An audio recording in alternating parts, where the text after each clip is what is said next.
let's just get let's just get into it. Here's the music. Hey, this is Matt with So Cincy. Welcome back to the Bible Department podcast. We're gonna be reading through Hebrews chapter 11 today. I was doing some last minute research. I didn't realize that it was past 6:30, so here we are. Welcome. All right, enough from the studio audience. All right, so like I said, we're going to be in Hebrews chapter 11. If you want to follow along with us, you can check out the 5-day Bible reading plan at 5daybiblereading.com, where you can follow along with us and you can get some of their, you can read through the whole Bible if you want to, or we're just reading through the New Testament because next year we're going to plan on reading through the Old Testament and then just, I think, switch back and forth between those two things. So that's it. So let's go ahead. Let's pull up Hebrews 11 and let's talk about it. All right. This is Hebrews chapter 11. Title, and it's titled from the NLT Great Examples of Faith. It says, faith shows the reality of what we hope for. It is the evidence of things we cannot see. Through their faith, the people in days of old earned a good reputation. By faith, we understand that the entire universe was formed at God's command, that what we now see did not come from anything that can be seen. It was by faith that Abel brought a more acceptable offering to God than Cain did. Abel's offering gave evidence that he was a righteous man, and God showed his approval of his gifts. Although Abel is long dead, he still speaks to us by his example of faith. It was by faith that Enoch was taken up to heaven without dying. He disappeared because God took him. For because he was taken up, he was known as a person who pleased God. And it is impossible to please God without faith. Anyone who wants to come to him must believe that God exists and that he rewards those who sincerely seek him. It was by faith that Noah built a large boat to save his family from the flood. He obeyed God. He warned him about things that had never happened before. By his faith, Noah condemned the rest of the world, and he received the righteousness that comes by faith. It was by faith that Abraham obeyed when God called him to leave home and go to another land that God would give him as his inheritance. He went without knowing where he was going, and even when he reached the land God promised him, he lived there by faith, for he was like a foreigner living in tents, and so did Isaac and Jacob, who inherited the same promise. Abraham was confidently looking forward to a city with eternal foundations, a city designed and built by God. It was by faith that even Sarah was able to have a child. Though she was barren and was too old, she believed that God would keep his promise, and so a whole nation came from this one man who was as good as dead, a nation with so many people that, like the stars in the sky and the sand on the seashore, there is no way to count them. All these people died still believing what God had promised them. They did not receive what was promised, but they saw it all from a distance and welcomed it. They agreed that they were foreigners and nomads here on earth. Obviously, people who say such things are looking forward to a country they can call their own. If they had longed for their country they came from, they could have gone back, but they were looking for a better place, a heavenly homeland. That is why God is not ashamed to be called their God, for he has prepared a city for them. It was by faith that Abraham offered Isaac as a sacrifice when God was testing him. Abraham, who had received God's promises, was ready to sacrifice his only son, Isaac. Even though God had told him, Isaac is the son through whom your descendants will be counted, Abraham reasoned that if Isaac died, God was able to bring him back to life again. And in a sense, Abraham did receive his son back from the dead. It was by faith that Isaac promised blessings for the future to his sons, Jacob and Esau. It was by faith that Jacob, when he was old and dying, blessed each of Joseph's sons and bowed in worship as he leaned on his staff. It was by faith that Joseph, when he was about to die, said confidently that the people of Israel would leave Egypt. He even commanded them to take his bones with them when they left.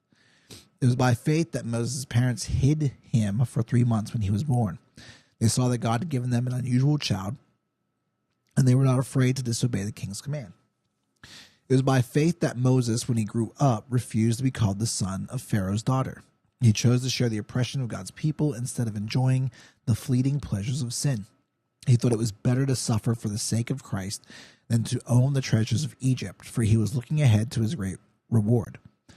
It was by faith that Moses left the land of Egypt, not fearing the king's anger. He kept right on going because he kept his eyes on the one who was invisible. It was by faith that Moses commanded the people of Israel to keep the Passover and sprinkle blood on the doorposts so that the angel of death would not kill their firstborn sons. It was by faith that the people of Israel went right through the Red Sea as though they were on dry ground. But when the Egyptians tried to follow, they were all drowned. It was by faith that the people of Israel marched around Jericho for 7 days and the walls came crashing down. It was by faith that Rahab the prostitute was not destroyed with the people in her city who refused to obey God, for she had given a friendly welcome to the spies. How much more do I need to say it? It would take too long to recount the stories of the faith of Gideon, Barak, Samson, Jephthah, David, Samuel, and all the prophets. By faith, these people overthrew kingdoms, ruled with justice, and received what God had promised them. They shut the mouths of lions, quenched the flames of fire, and escaped death by the edge of the sword. Their weakness was turned to strength. They became strong in battle and put whole armies to flight. Women received their loved ones back again from death, but others were tortured, refusing to turn from God in order to be set free. They placed their hope in a better life after the resurrection. Some were jeered at, and their backs were cut open with whips.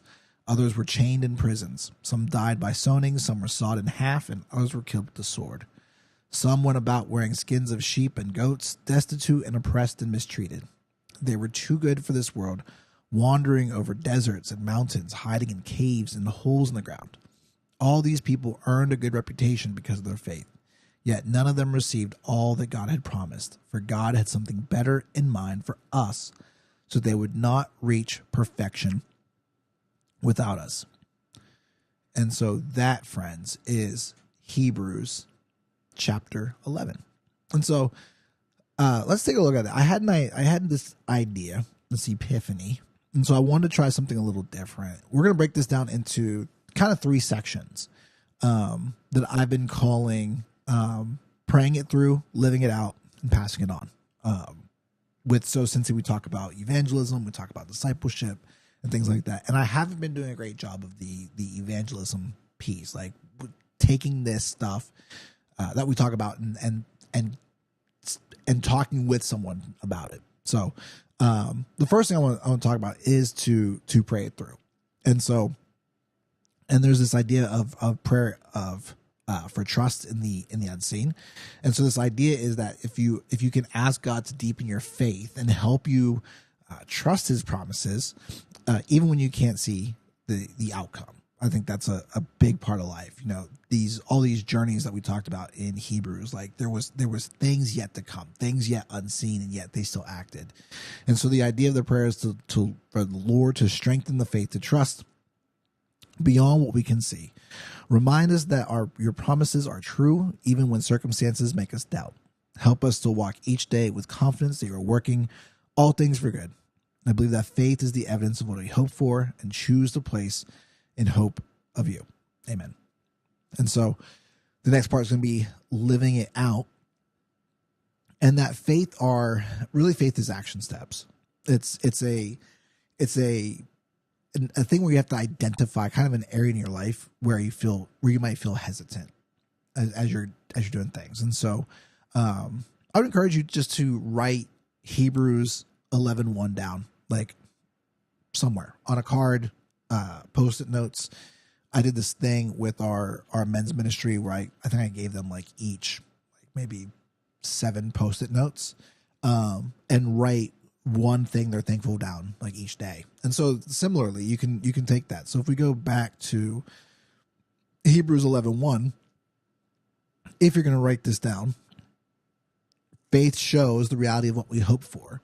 It is the evidence of things that we cannot see. And so writing that down, putting it somewhere where you're going to see it every day.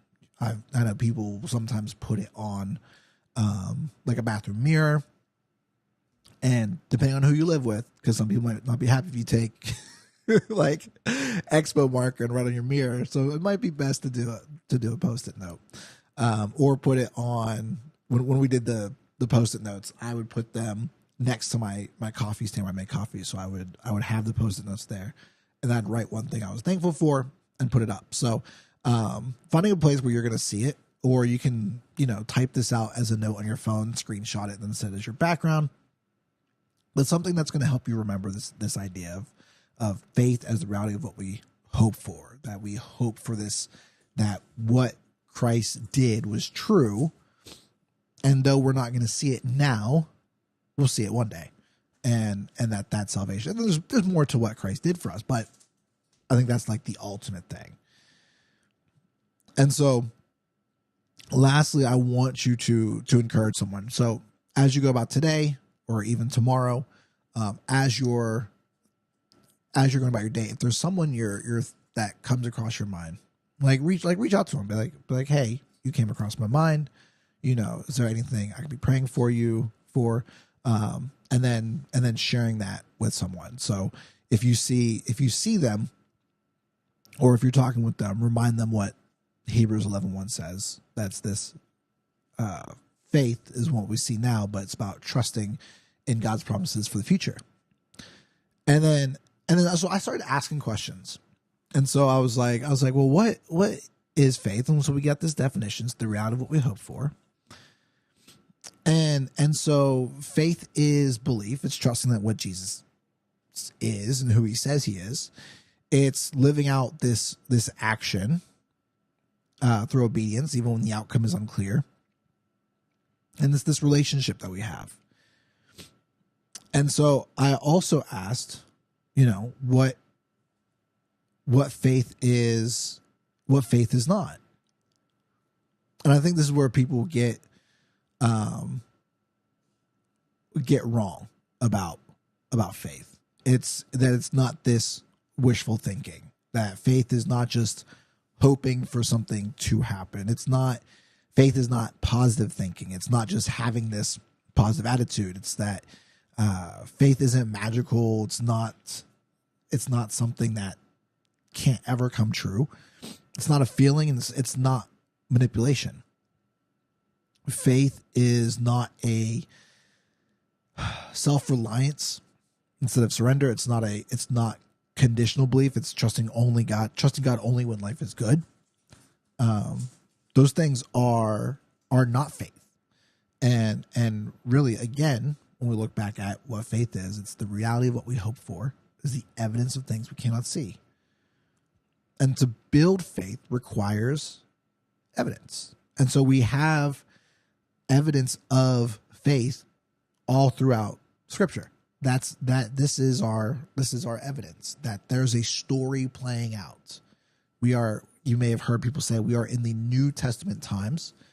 We are under the new covenant, and God is letting history play out for a specific time where Jesus will return, and the final kind of war will take place.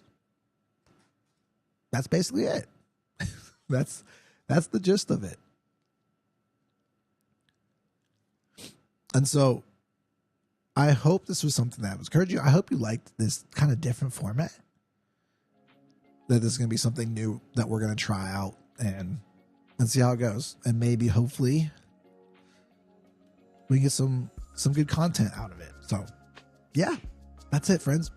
I'm Matt with So Cincy. So if you like this, if you're here on YouTube, please subscribe if you haven't subscribed yet. For those of you listening on Spotify and Facebook and Apple Podcasts, we thank you for listening. Appreciate you all. And so I'm Matt with So Cincy, and we'll see you later. Bye.